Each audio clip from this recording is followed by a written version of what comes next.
వానే just miss guys matter ఏమంటే last వరకు నేను చెప్తాను. ఇల్లేమో పొద్దున్నే చేస్తుంది కదా పోతున్నాము పోవాలి కదా గైస్ లేకుండా కాదు. అన్న అయితే అన్ని చౌకటాన్ని కట్ చేస్తున్నాము. నేనైతే ఇంట్లో చూరు నిలబడినాను. మనకైతే ఇంకా ఏం రాదామా. నేనైతే ఇంకా పని నేర్చుకుంటున్నాను మామ. తెలిసిపోయిందా?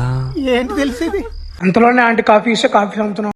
ఏం లేదు మామ, కట్ చేస్తుంటే బ్లేడ్ లూజ్ అయింది. వానేమ్మా మీ కష్టం పగవాడికి కూడా రాకూడదు గురుగారు. తినే టైం ఏంటంటే ఫేస్ అలా పెట్టుకొని ట్రై చేస్తావేంటి? ఇంటికైతే పోతున్నామా. అమ్మ అయితే వేడి పొగడేసినామా. బ్యాటింగ్ అయితే ఆడాలి ఇప్పుడు. పనికాడైతే వచ్చినామా. మిషన్ తో ఇంకా స్క్రూలు అయితే దింపుతున్నాం. నన్నమ్మ మిషన్ అయితే కాలిపోతుంది. జల్లి పని ముగించుకొని ఇంటికి అయితే పోవాలమ్మా. ఏంటంటే సినిమాకి పోవాలని అనుకున్నాం ఫ్రెండ్స్ అంతా. ఇంకా ఇంటికి పోయి ఫ్రెష్ అప్ అయ్యి థియేటర్ కి అయితే వచ్చేసినామా. టికెట్ తీసుకున్నాం. పైకి అయితే పోతున్నామమ్మా. మూవీ పేరు వచ్చేసి రాజు వెడ్స్ రాంబాయ్ అంట. చూసాం ఎలా ఉంది మూవీ. మూవీ చూస్తే లోపలేం లేదు డొల్లా. ఈ మూవీ చూసిన తర్వాత మీ గ్యాంగ్ లో ఖచ్చితంగా ఇలాంటి వాడు ఒకడు ఉంటాడు గైస్. మూవీకి పోయి వచ్చిన తర్వాత ఇంట్లో ఎక్కడి నుంచి వస్తున్నారు సార్?